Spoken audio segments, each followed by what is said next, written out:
In this special episode, we speak with Rapha's new CEO, Fran Millar. Rapha recently celebrated their 20th year anniversary, and for the majority of that time, they were the darling brand of cycling. Everything they touched turned to gold. Its founder, Simon Mottram, saw cycling differently than anyone else ever did and created an entirely new market for people who connected with his vision.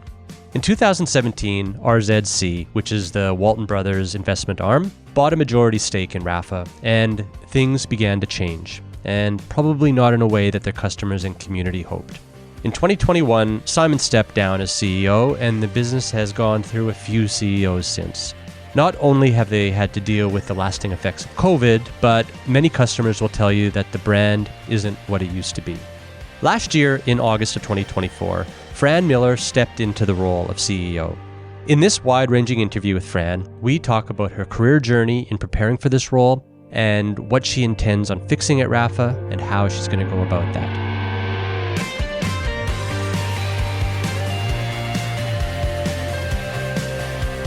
From Escape Collective, this is Overnight Success, the podcast about the entrepreneurs, the personalities, and the passionate people who make up the sport of cycling and the stories behind the icons they've built. I'm curious about what were you doing before Rapha and maybe where your career started, in brief, and then lead us up to Belstaff. Okay, so I started my career very quickly after leaving secondary school in the UK. So you kind of do your A-levels, which is the sort of last bit of high school, effectively. All of my friends were going to university. I didn't want to go to university. And so I decided to leave and try and get a job, very clearly in my head, with the ambition of making sure that when my friends graduated, I was earning more money and in a better job than they'd be able to get. Yeah.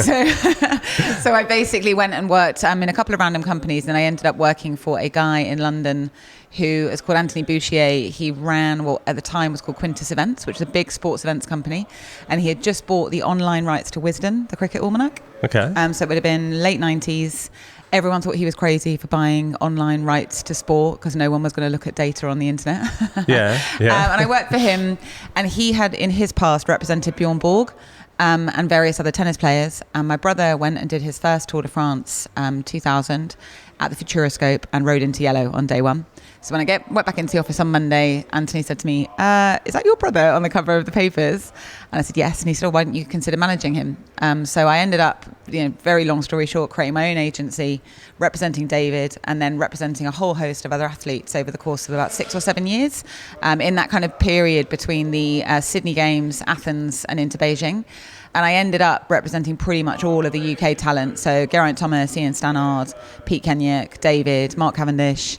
And so by 2007, when the Tour de France came to London, I was looking after most of the talent. I had built a relationship with the Great Britain Federation and Dave Brailsford, who'd taken over as the head of the federation in 2001. We were doing big major events for them on the track. And Dave came to an event that we held for the start of the tour. And he said to me, I've been having various conversations. I think the time might be right for us to try and set up a British team capable of winning the tour. And I was like, sign me up. How can I help? Yeah. And then basically over the course of a year, sort of from 2007 through to Beijing, I worked with Dave to meet people, network with people, get out and sort of see what we could do and how we could get funding to create a team. We met Sky. I then project managed the creation of Team Sky, stayed in the business or stayed in the team throughout the course of its history, progressing from kind of project managing the start, becoming director of business operations, then taking over all the culture and people, so head of winning behavior. And then I became CEO. And then Sky decided they were going to exit the partnership in 2018, by which point we'd won 6 tours in 7 years with 3 different riders. We got bought by Britain's richest man, Jim Ratcliffe. He's incredible, really inspirational guy. And I thought, I kind of want to stay and go on this journey. Because originally I sort of thought about leaving after Geraint won the tour, because I'd sort of achieved everything I wanted to. Stayed, transferred the team into Ineos, so worked on Team Ineos. And then Jim mentioned that he had signed Eliud Kipchoge to try and break the 2-hour marathon barrier and do what Nike had failed to do with breaking 2. He asked Dave and I to work on it. I ended up working on that project and helping to basically lead the team to break the 2-hour marathon barrier. Wow. And then Jim asked me if I would go and run his fashion brand. So I did that. And you were successful breaking the, and that was televised to a massive audience. 1:59:42 on the 12th of October. One of the most I genuinely, watching Geraint win the Tour in Paris, I remember having one of the very few moments in my career where I kind of stopped and thought, I'm never, ever going to feel like this again. Like, this is just the most, even talking about it makes me emotional, just the most incredible thing to feel a part of. And then within a year, I was stood on the, Huptali in Vienna as Eliud Kipchoge ran across the line, having broken the 2-hour marathon barrier. And I was like, oh, okay, maybe I am going to feel like this again. So yeah, it was phenomenal. Yeah, where do you go from there? My goodness. Yeah, you go and run a heritage British fashion brand and try and turn it around, apparently. Well, tell me about that. How did that come about? Because I wasn't familiar with Belstaff. Actually, you're the only thing that brought me into that, just following your career. Tell me about how that came about and what the unique challenges of that was. Yeah, so Jim and Ineos had basically bought, in 2017, he was sort of looking at various things and diversifying the portfolio of Ineos, which is a big petrochemical business. He'd already bought Ben Ainsley's sailing team, so Athena Racing, and was going to try and win the America's Cup. He'd obviously been thinking about what else he could do, and he'd bought basically a failing iconic British brand, which was Belstaff. At nearly 100 years old, very famous in motorbiking. And I think he was looking at, should I do sport? Could I do fashion? What else could I do? So they bought it. They'd owned it for 3 years. They brought in kind of a fashion CEO and various fashion people to try and help bring it back to life. It hadn't really been successful, the turnaround. And basically, he had reached this stage where he was like, I'm either going to sell it, close it down, or going to give it one more roll of the dice. Would you like to try and do it? He said to me, would I like to try and do it?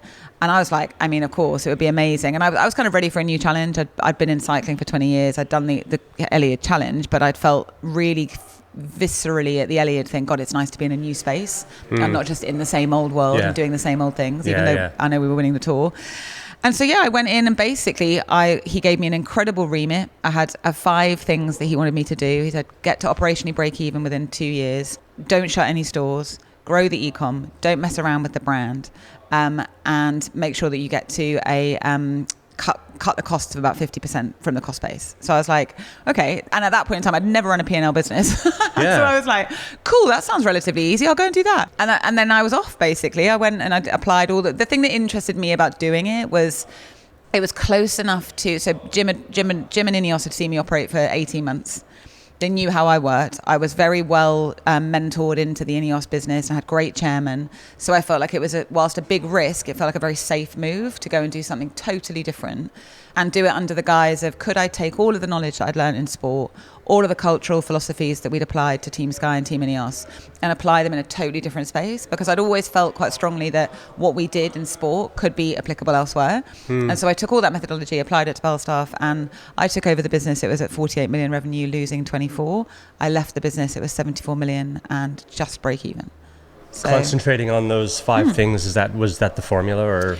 Yeah, I mean, the 5 things were they were a good North Star from an operational perspective, but really it was focusing on culture, focusing on people, setting a really clear direction for all of the operational work that needed to happen, giving people something to believe in, creating a mission, getting everyone galvanized behind that mission, and doing, like, I said jokingly in another podcast, it's like I said about it like we were trying to win a bike race, and that's kind of what we did. So it was an amazing thing to do.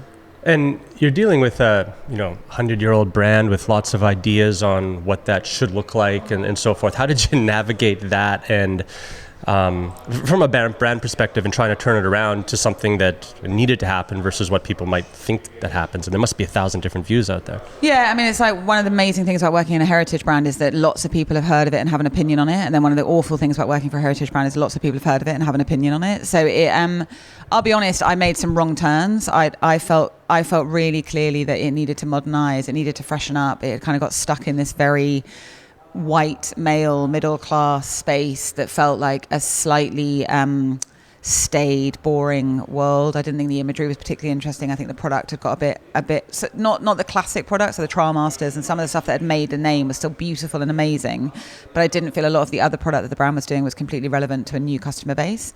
And I probably pivoted a bit too hard, so I gear changed significantly. And I think one of the things it taught me was that in apparel, the tail of the work that you're doing is really long. So it's like I went into the business in October 2020.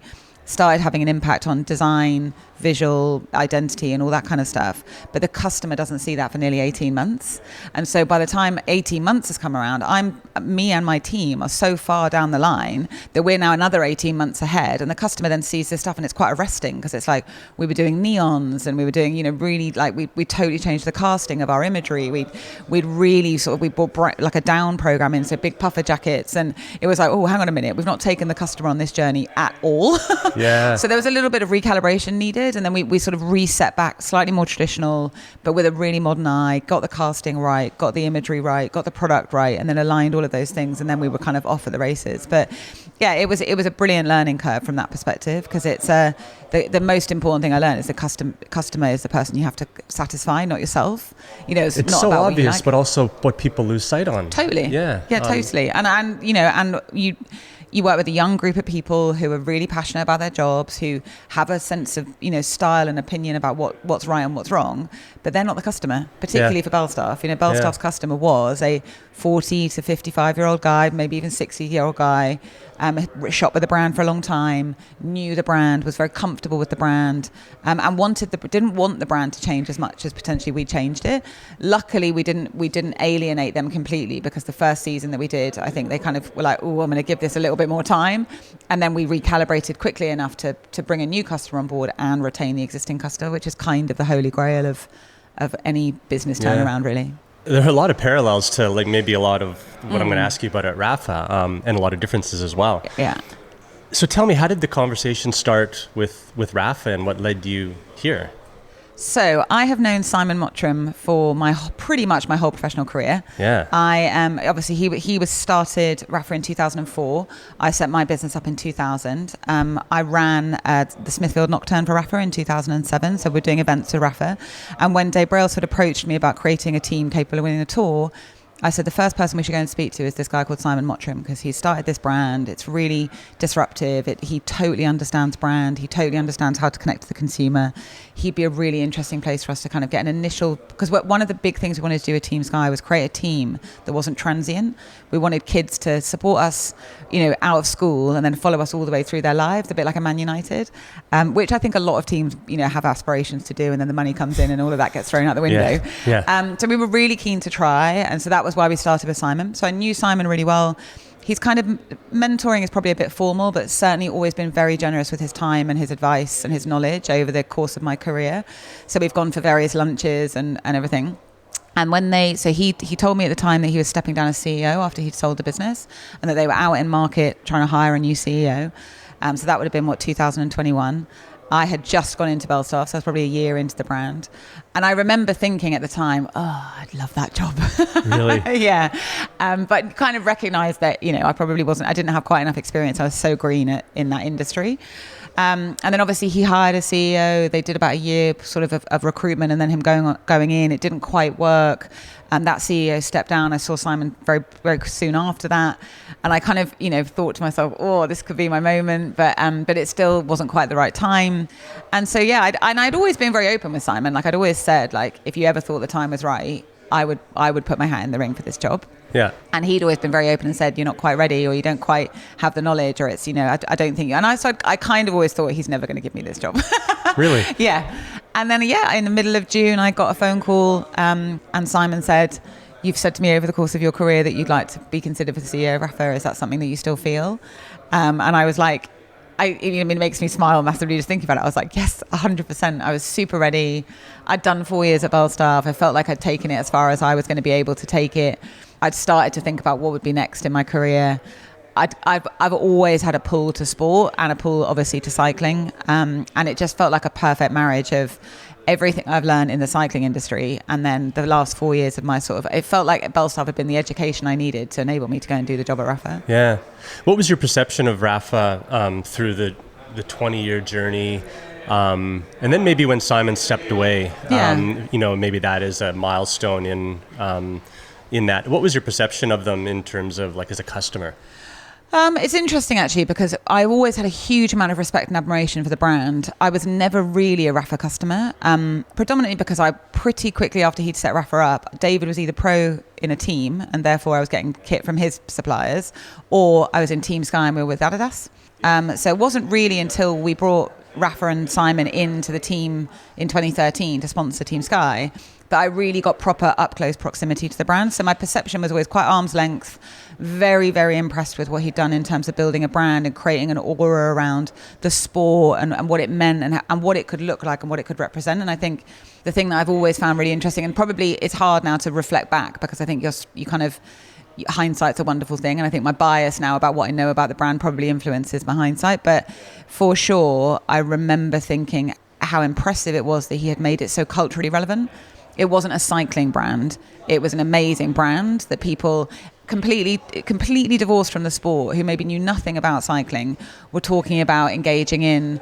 You'd pick up Condé Nast Traveler and there'd be something in there about, going cycling in the hills of the Dolomites and you should be wearing Rapha, or there'd be something in Monocle about it. It's like he managed to penetrate and transcend what was an incredibly insular little sport and take it out to the world. And that was the bit that I always thought was really impressive. And similarly, because of the nature of both Team Sky as a business, and then going into Belstaff and working within Ineos, I've worked with a lot, or come into contact with a lot of London creative agencies over the course of the 20 years of my career. And I'd say pretty much 90% of them, when they've pitched to me or to a team or a business that I've been in, that Rapha will be in the reference decks. They became this kind of brand that was like held up as an absolute gold standard of how you show up and how you create a brand world. So I just had a huge amount of respect for it, admiration for it. I think probably at the point at which Simon called me, so 8 months ago, I was very aware that Rapha was going through a tough time. And I think the industry is going through a tough time. And I think Rapha is the kind of trailblazer of that, and the biggest, and the establishment, and all that. I think you see the sort of ebbs and flows of an industry from the leaders of that industry first and foremost. It's not the small challenger brands that reflect the issues that are going on. It's the big established brands. You're seeing it with Nike at the moment. The disruption that's going on in running. It's Nike that's kind of weathering that storm the most. And I think Rapha was kind of the bellwether for that as well. I think for the cycling industry, it was like this kind of iconic, talismanic brand that had been this very pure thing and had grown into something quite different. When the industry started to change, I think you could see Rapha was grappling with its place in the industry, and I've always felt that it has huge potential beyond cycling, but I think it's got itself stuck a little bit in the cycling industry. And also to grapple with, people care so much, right? And it is not intentionally, but can be polarizing, like any strong brand can be. So the fact that you have such vocal people in the communities. Yeah, I think the thing about it is, it's like, I remember years ago, I was working with a guy in our team who was an avid Manchester United fan, and we were talking about Team Sky and trying to be the world's most admired team and all the ambition that we had there. And he said that one of the things that he loved about being a fan of Man United was that they used to proudly be, it was hated, adored, never ignored. And I remember thinking, like, that's such a powerful place to stand, because you do need to be polarizing. If people are going to love you, there have to be people who hate you. Mm-hmm. It's the definition of that. And I think if you're not hated by some, you can't be loved by others. Yeah. And Rapha was that, right? Some people thought Rapha boys who wrote, and they were mostly boys who were out riding around Regent's Park, were a certain type of guy.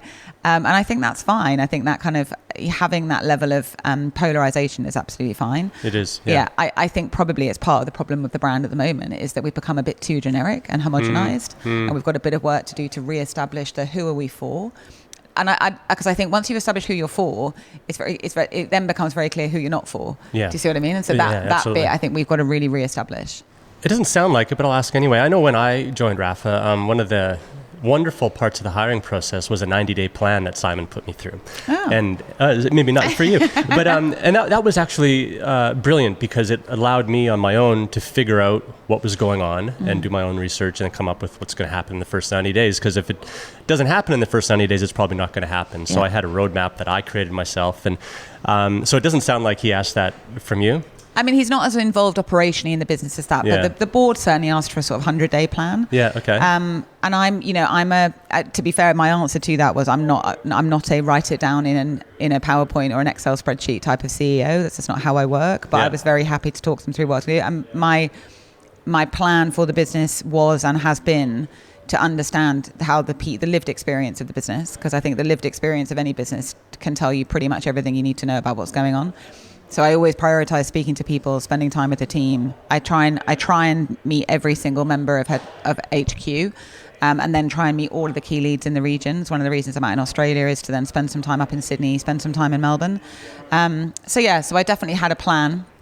But like all good plans, they're only as good until you get into the field of play. And then until you get punched in the face, Exactly. Yeah. So I definitely had a plan, but it was more, it came from my own desire to make sure that I kept myself on track than it did from anyone necessarily telling me I had to have one. Yeah. Was there, maybe from the board or from anyone within, giving you, similar to Bell's staff, a 5-point, these are the priorities, or were you setting the priorities? They've been brilliant, actually. Obviously, the priorities are that you've got a group of people who are very, very passionate about the brand and about the sport.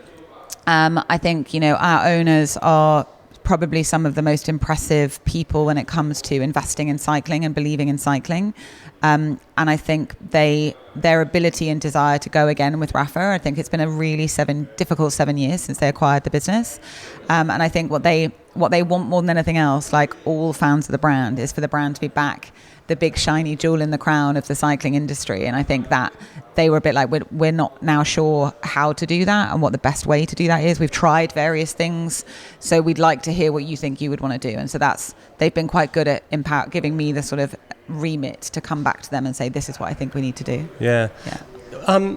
With your maybe external perception, because you weren't inside at the time, what direction do you think it did take, intentionally or non, that has sort of led to this point where you're coming into sort of refocus?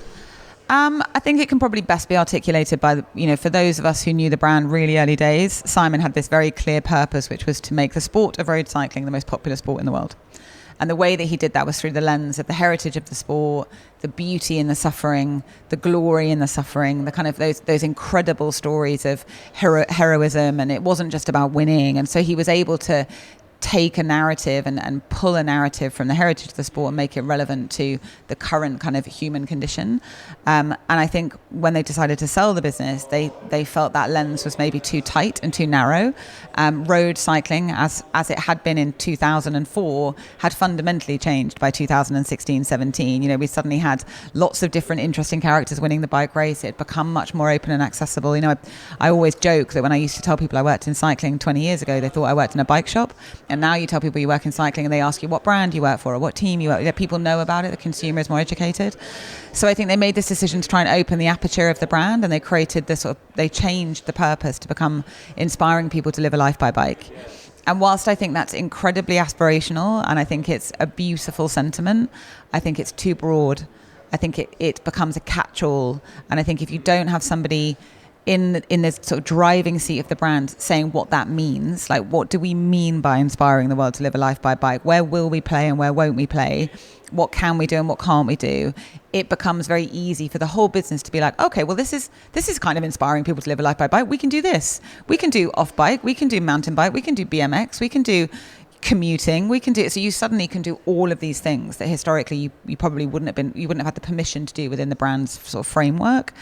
And I think, the board and Simon and the leadership changes and all the things that happened over the 7 years since acquisition meant that without a very clear, tight brand purpose, and then without a clear leadership structure that was like, this is what we mean by this over the next 2, 3, 4, 10 years, it all became a bit loose. And there was just, the brand was doing everything and all things and went from being a very, very clear brand for a certain type of person that meant something to those people. It sort of doesn't mean that to those people anymore, and it didn't acquire new people for whom it meant something.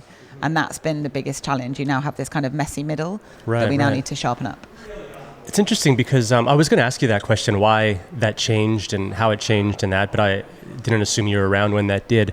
But I know a lot of people think those are just words, but they're really important words within a company and showing everyone the direction. Yeah. Like you said. And do you foresee that changing to tighten it up, or do you? Because they're both very ambitious and I think brilliant purposes. Yeah. Do you see it changing at all to refocus? It's really interesting because I agree with you. They're really important words, and I think I have always felt very strongly that Simon was a genius with how he led the brand from a purpose perspective. Equally, I think probably for the first time in my career, I've realized the importance of an incredibly strong purpose, but with incredibly strong leadership. Mm-hmm. And I think those two things, if you've got one without the other, you can't drive success. And I think whilst I probably tacitly knew it, I'd never seen it so viscerally brought to life as I have done in Rapha. So I think, yes, I probably will sharpen it up with the help of the team, and we are looking at ways of articulating it. But ultimately, those words are only as important as the actions that we then take to back them up. And I think the bit that we've got to get right as a brand is decide what it is, what is it that we stand for, but then in everything we do, keep showing up in that way. Keep, every product that we make, every, piece of content that we create, every person we hire, we have to be really clear. Do they or does it or will it enhance and move us towards that direction, and be really sort of almost evangelical about how we're going to do that, because that's what happened. The concept of inspiring people to live a life by bike isn't wrong. That's not the wrong purpose for Rapha. You could absolutely make that something special. What was wrong is that nobody got hold of it and said, right, how do we make that happen? And what's the timeline of that? Because we can't do that overnight. So it's going to be like, to your 90-day plan, like what's the first 2 years of that? What's the next 2 years after that? And I think, so my reason at the moment for changing it will be, I think the business needs something new to get behind. I think customers need something new to get behind. I think we need to galvanize people back behind what is Rapha for and who does it stand for. And I think keeping the existing messy middle won't enable us to do that. So yes, it will be changing. That's a really hard thing to do, as I know you're going through probably. Is it starting to formulate in your head? Are you starting to come up with what that might mean? Yes. Yeah. So, and again, it is really hard. So I did a big full business day on the 12th of December, and we're sort of to try and get the business sort of thinking differently and moving on. And I presented the kind of first layer of that thinking. And I think it got really, emotionally connected with people. They're really excited about it. And then I've taken it away and been like, it's still not sharp enough. And I think Simon's challenged me that it's not sharp enough. The board, and I've gone out to a whole host of people. If I feel more of a burden of responsibility about getting this bit of what I'm going to do right than I've ever felt about anything professionally in my life. I bet. It's like it keeps me up at night. Like I wake up at the night and thinking, oh God, I still haven't got this right. And it's because I think it means so much to people. It was such a talismanic brand, and it was so unbelievably successful at creating something that people could point to and go, yeah, that's for me. I get that. And I want to give that back to people. I want people to look at it and go, gosh, she's nailed it. And that feels like, oh, I'm not going to put it out into the world until I've got to a place that I'm like, yeah, I can stand behind that for the next 10 years and drive this business into the future. And if that takes me another 2 or 3 months, I'm happy that it can take another 2 or 3 months, Have you asked ChatGPT? So many people have asked ChatGPT. Interestingly, it's been a fascinating process of doing it, right? Because you do get what we did do is put a lot of the feedback that we've had, a lot of the work that has been done into ChatGPT and get out what it's telling us, and you do get some interesting insights. But it's definitely not the way to create a purpose-led business. Cheesy. Yeah, exactly. Yeah. They are all pretty cheesy. Yeah.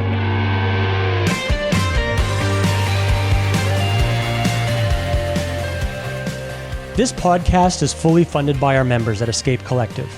In fact, all of our content on our website and our podcast network is 100% supported by our members who believe that cycling media should be independent from the sport and industry we cover, and that we should exist to serve you rather than live or die by our ability to be a platform for the sole purpose of selling you more stuff.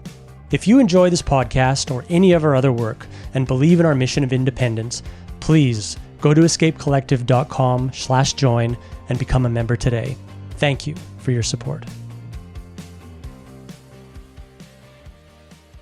You said, really defining and nailing down who you're for, who you're not for, and that. The other part of that is the competition that's arisen in the marketplace that Rapha was largely, I would say, mostly responsible for creating this new market. You have MAP now, you have Panormal now, and many others that we're starting to see disappear because of the effects of either COVID or just. But the interesting thing is though.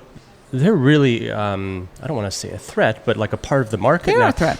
And they kind of grew up through Instagram, basically, and good on them. But how do you see the landscape now of the competition and navigating that in the challenge that you have ahead of you? Is that something you really think about, or are you just thinking about Rapha? I think there's two bits to it. So one, if you'd asked me that question sort of 2 or 3 months ago, I would have given you quite a binary answer, which is the competition is kind of irrelevant. I come from a high performance sports background. I know that the more time you spend looking at the competition, the less time you spend getting better yourself. And I sort of used the analogy when I first started at Rapha with, a guy in a breakaway, the point that he looks over his shoulder is the point at which he knows he's fucked, So it's like that bit of kind of being really ruthless and laser-like on the performance that we need to achieve. Like as a brand, what does Rapha need to do to win? Because ultimately that will define how you then operate around the competition. But equally, I think having then spent some time I've not been in cycling for the last 4.5 years, and the landscape has fundamentally changed from a commercial perspective. It's very interesting being back at a bike race for the first time. So this is the first bike race I've been to in 5 years. Nothing has changed from a bike race perspective. It's so similar. It's quite shocking. But no, the landscape has changed. So they're a threat. I think they're very real. I think that some of the stuff they're doing is really fantastic. I've got a lot of admiration actually for what the brands have done that have come up behind Rapha. I think we have a huge advantage in our scale and our size. I think we have a huge advantage in our community. We are, by some margin, we have managed to create this unbelievably connected global community that I think we can leverage brilliantly and in a way that other brands can't. But I would be foolish to say that I'm just going to ignore them because, I think one of the things I've talked a lot about in the business, outside the business, is Rapha, I think, has this window of time, probably for the last 2 years, where I think it's behaved a little bit like Blockbuster. That kind of no one's ever going to get DVDs through the post. They're never going to get big enough to challenge us. They're just like a little challenger brand. And I think that's very dangerous. I think being, I wouldn't go as far as to say arrogant, but it's bordering on arrogant about our size, our scale, and the fact that we were here first and that they all copied us and they're just following our playbook and blah, blah, blah. Having that attitude is not going to be the thing that gets us back out in front. So yeah, I'm very conscious of them.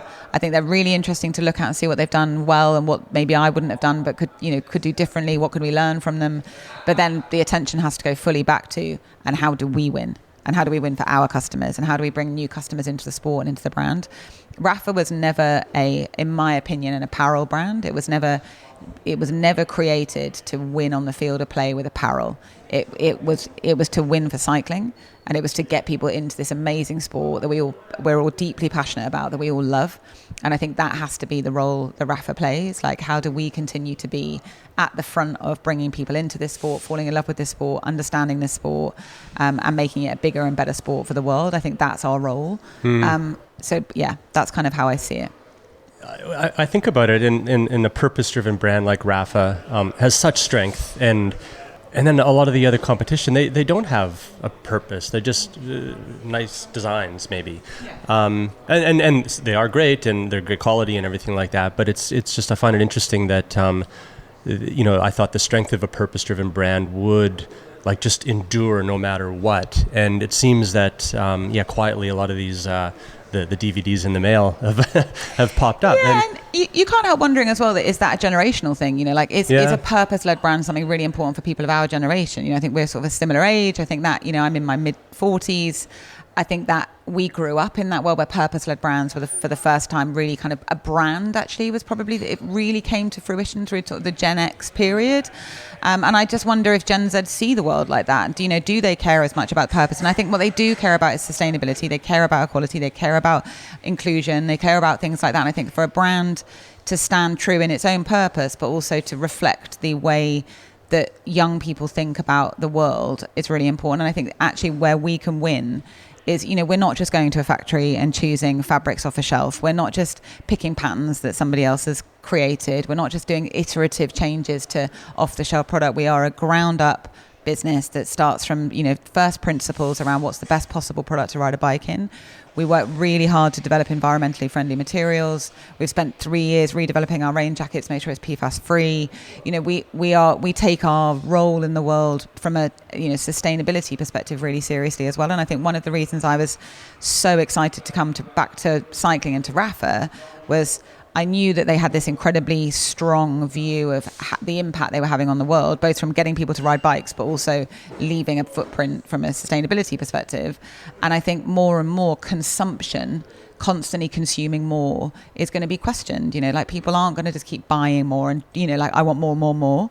And I think that generation below millennial are going to keep thinking about like what's the life cycle of a product, how are they going to be able to reuse it, repair it, resell it, etc. And I think Rapha has a really strong role to play in that. So more actually than the purpose-led piece of it, although it fits into our purpose, I think where we can play against the competition so strongly is in our product integrity, our product life cycle, the way we think about the impact of our product in the world, and the fact that we get people riding bikes. So it's like this beautiful harmony of all the things that, you know, from a sustainability quote unquote perspective, I think the brand can lead in a way that it hasn't historically, but it could. Yeah.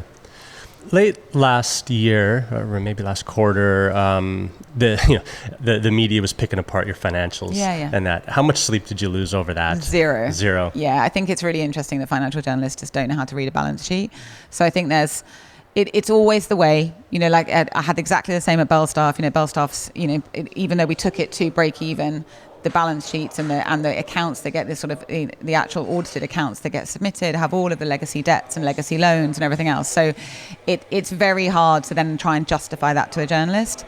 I'm not remotely worried about it. We have amazing backers. We have amazing customers. We have an amazing business. I think they wouldn't have hired me into this brand if they didn't want to take it to the next level. They just wouldn't. They would have probably, you know, mothballed it and let it tick along and be a sort of, you know, double-digit million brand. They want to make it something really special, and I'm excited about that. The historical financials are what they are. Is profitability in your short to medium term list of priority? Yeah, I think it has to be, because I think I'm not interested in running a loss-making business. I like winning, and I think, you know, to be truly sustainable, back to my earlier point, you have to be able to wash your own face and build your own growth and support your own growth.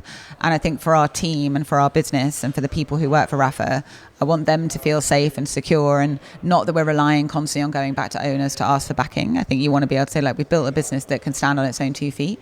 And I fundamentally believe we can do that. You know, I think as a brand, we have an unbelievably strong foundation to grow from. Yeah. What do you see as a high-level pathway to that? Is it cost cutting? Is it selling more? Are there legacy not legacy, but COVID after effects that need to flush out? What are some of those things? I mean, it's not cost cutting, so I don't think you build a business to growth by cost cutting, but it is much better management of the P&L. You know, I think understanding where do we invest our time and energy from a product perspective to drive margin, and where don't we? You know, like value engineering our product to make sure that it's the best possible product, the best possible quality point, but we're not putting anything that we don't need to into it. So, you know, really driving efficiency. It's about really looking at where's the value for the customer, and how do we build that value into everything we do. I think the community that we have around the RCC, for example, massive opportunity for us to be doing a much better job of servicing them. And I think one of the things that the business has probably done to its detriment is chase new customers. And I think that's a really hard thing to do if you don't know who your current customer is instinctively and intuitively. And I think, again, one of the things that early Rapha did so well was it lived and breathed who that customer was. You know, everyone in the business was the customer. Simon was the customer. They understood how the customer acted and would react to not just product, but to content, to experiences, to travel. And I think we've lost that. You know, I think we've lost that connectivity to our customers. And that's where we'll win. Ultimately, that is where we will win. You know, we have 17,000 members of the RCC. At our peak, it was 22,000. We have this with 22 global clubhouses all over the world. So it's this opportunity for me to get to profitability is about how do you build a business and a community that can really drive value to the cycling lives of our customers. Mm-hmm. Yeah, I remember Simon's book that just came out, and I had seen the original business plan when I was there, but he did publish a lot of that in there, which was nice. And going deep with a narrow customer was he explicitly stated that, and it sounds like that's what you're more or less getting back to versus going wide. Yeah, I think there's a little bit. I probably feel you can do a little bit more width. We probably went slightly too narrow. And that's probably been the challenge of the brand, is that he was so narrow and so deep that, to my point about the aperture of the brand needing to be opened up, I think it was right to try and open it up and to get a bit more breadth in that customer base. But I think, like I say, without the precision of how they were going to do that, that's how they got a bit distracted. So I think we have to be broader. You know, I think we've done an amazing job in the early years of this brand of appealing to, you know, different and diverse backgrounds, you know, to getting more women into the sport, to looking at mountain biking, to thinking about gravel, you know. And I think a lot of the work that we did in the early days around sort of some of the continental dental stuff and some of the grab, we pioneered a lot of that stuff, and then we've let people come in and eat our lunch, as it were. So I think it is about being really connected to our customer, but just broadening that customer base a little bit. Yeah, and it's very much different strategy of when Simon started it versus where you are 20 years later, and it's a completely different thing to run. And that's a great thing to start a business, but not necessarily what's going to take it into the future, I imagine. Yeah, exactly. You just mentioned RCC. I did have questions from people about, like, what are you doing with RCC? Are there plans for changing, enhancing it, or whatever? Have you thought about that? Yeah, I mean, it is. I think people have referenced it before. It's the jewel in the crown of Rapha, and I think our community is genuine. I think one of the things I'm very conscious of is that I don't want to do anything with the RCC that's not both customer and data led. We have this unbelievable pool of data around why do people join, how long do they stay, what do they like, why do they lapse, and I think we've never really harnessed that data to inform the offering that we give to our customers. So yes, I will be changing it, but evolving it to make it better. I think we've got several challenges at RCC level. One is how it started. For those people who are founder members, I'm not sure whether you are one, but potentially. Well, I watched it very closely. Yeah. I think I was actually. Yeah. So, handwritten letter from Simon. You had to write an essay to get in. It was incredibly curated, very bespoke. So there's an expectation level with that type of customer. And then you have people who joined in COVID for like £75 and they wanted to get bike insurance. And it's like the difference, the sort of diametric opposition of like what some people's experience has been to others. It's meant that you've ended up again with this kind of messy middle offering where it's like, is it a loyalty program? Is it a cycling club? Is it a membership scheme? Like, what is it? So for me, there's several facets of it. One is we as a brand should absolutely have a place where our evangelical loyal membership can come and sort of pay homage to the brand and feel special and feel like they're part of something and feel like the brand loves them as much as they love the brand. So that goes without saying that I have to rebuild that. I then think we have and should have a amazing international cycling club. And a cycling club means something. You have a kit, you ride together, your community, you can communicate with each other, and again, you get something back. And then I think there probably is a loyalty type program because we know that 50% of our most frequent and highest spending customers have never joined the RCC, and I personally have never joined a cycling club in my life. I've ridden a bike my whole life, so there are certain people who will never join a cycling club, but that doesn't mean they shouldn't feel close to the brand and recognized by the brand and feel rewarded by the brand. So there's kind of various stages to it and various levels to it, but it's absolutely fundamental to the strategy. It will sit at the heart of what I do, and it will be. We have a Kyoto summit for RCC members in April of this year, and that's my plan is to get to there with a very clear, this is what the RCC will be going forward and this is what you can expect from it. Yeah, right. The discounting has been something that has been talked about Rapha for a long time, and I know for a long time it's been, we have to stop this discounting, this cycle of discounting, and it doesn't seem to have stopped. And there is a perception of it will be on sale, so why buy it now?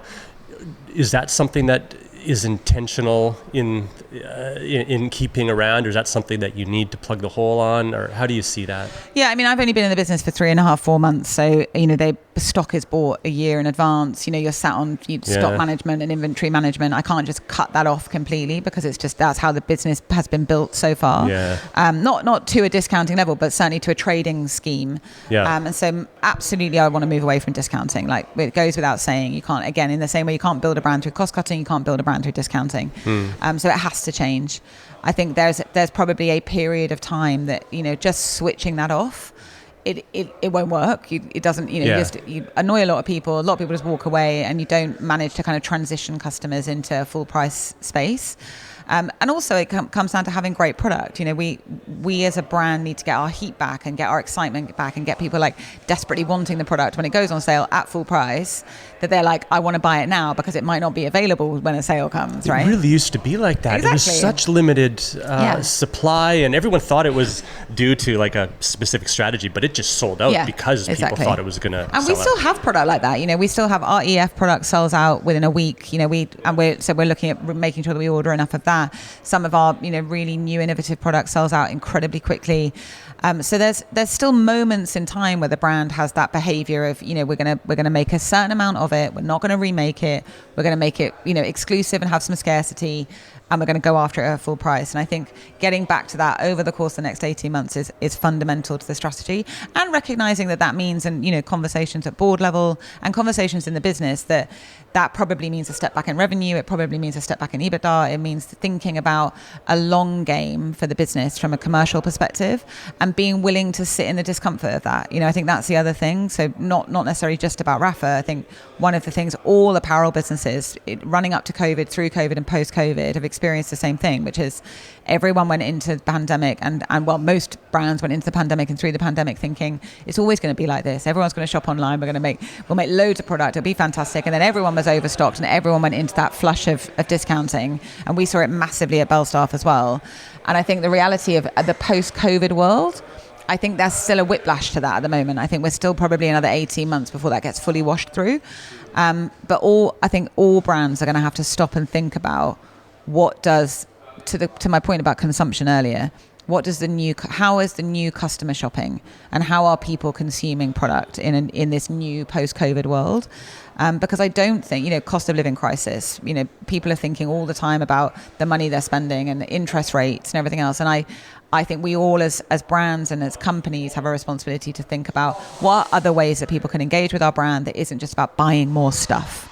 And I think that's part of the challenge for me with Rapha, because I don't think just relying on buying more stuff is ever going to be the way that you win.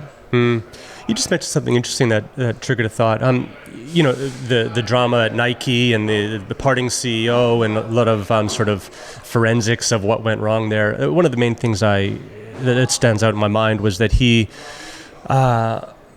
really retracted from their retail partnerships, their brick and mortar, like Foot Locker and so forth, and started on the D2C side of their business. Rapha started basically D2C and then has branched out more to retailers. What is your view on that? What that mix should look like for Rapha, and what how people are shopping these days, and is there a trend there that you see, or is that something you've had time to think about? Yeah, I definitely had time to think about it. Belstaff was it was pretty much a 50-50 wholesale. Well, when I went in, it was 30% wholesale, 70% D2C. And very quickly, I was like, why would we not be in wholesale? So why wouldn't we be selling to third parties to sell our product? Because ultimately, in Belstaff, we only had 4 stores globally. And, yes, we have an e-com footprint, but increasingly it's expensive to acquire customers via the e-com channels. Everyone's competing for the same search terms. Everyone's competing for the same customer. We all know as consumers on the internet that we're getting fed constant different messaging around product and what to buy and where to buy it. And so I think I very quickly realized, using third parties in different countries and different territories to speak to new customers. And also, as a consumer, some of the best brands that I've discovered in multi-brand environments. So whether that's in a Selfridges or a Nordstrom or whatever, it's because you go in there and you've got a plethora of brands and you wander around and you touch and you feel and you see things that you simply don't get that experience in online shopping. And I think the power of a really well-structured wholesale proposition for a brand is huge ability to acquire a new customer and be in front of customers you wouldn't otherwise be in front of. Work with partners who know how to talk to their customer in a different way. Get into territories that you wouldn't necessarily go to as a first move as a brand. So for me, they're fundamental to the growth of Rapha. I think we've got some amazing, I've met, we've got Giant Adelaide out here who are one of our partners. The store looks beautiful. The product is created and curated incredibly well. They sort of educated all of their store staff. They all wear Rapha. And I'm like, there's nothing about this that you don't think is that I don't think is fantastic. But equally, when you do wholesale in an opportunistic way, when it's just about driving revenue and you kind of pump and dump from a product perspective and you don't care where it goes or what it looks like, that's as dangerous in the negative side as it is positive when you do it well, because customers walking into a mass market big box multi-brand retailer and seeing a brand in there that's not been hung properly, that's not been displayed properly, that's got no point of sale around it, you suddenly start devaluing the brand and you become a very different brand to people, because what they see is, oh well, you're available in XXX store, therefore you can't possibly be premium. So it's a really tricky balance. It's really important to get it right. It's fundamental to the strategy for growth from my perspective. But the way that it has been done over the course of the last 3 years with Rapha probably hasn't been optimized, both for our customer and for our brand experience. And there's some work to do cleaning that portfolio up and then going after it again in a way that's slightly more considered, slightly more curated, and enables customers to discover us in places they maybe wouldn't have expected to, but to be delighted when they do, as opposed to surprised in a negative way when they do. I think Wiggle might have been one of those moves where that just didn't seem to fit. And at the exact same time, there was like the Palace collaboration, which just went nuts, or the you were selling I don't know if it was a collaboration, but stuff in the Apple Store. And these things sort of start to transcend the cycling market. Is that a long-term goal for Rapha to become a Arc'teryx, a Lululemon, a brand that comes from cycling, but also you'll see on the Champs-Élysées or something? 100%. That's what excites me about the brand. I think doing that. So firstly, of course, that's where I'd love it to be, right? Not just because I'm the CEO of the brand, but because I believe in cycling and I believe in the power of cycling. And I think being the brand that can bring people into this incredible sport, it would just be an amazing thing to, like, in the same way that Lululemon brought so many people into yoga and sort of democratized yoga for people. I think absolutely Rapha can play a role in that. However, I think that is a 10, 15-year horizon. And I think it's very dangerous to think that Rapha could do that now, because it can't. That's the honest truth. Like, we have got a lot of work to do to rebuild our base. We've got a lot of work to do we need to be the most aspirational and the most desirable brand for cyclists right now, and we're not. And I'm honest enough with myself to know that we have a long way to go to do that. And until we do that, we can't go out and preach to the world that come and shop from us and get other things that are not to do with cycling, but that's where we're from. I don't think that's a credible play. And I think probably it's where the brand went slightly wrong over the last few years in thinking that they could make that move quicker and do it on a big, bold stage. Until you've got your heartland absolutely nailed, I don't think you can go into those spaces with credibility.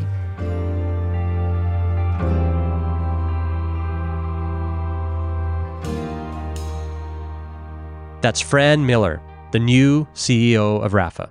And after speaking with her, I'm pretty confident that she's the right person for the job and has what it takes to get Rapha back into a leading position in the market and true to the origins of the brand. Thank you to Fran for being so generous with her time and thoughts, and I hope you enjoyed this as much as I did speaking with her.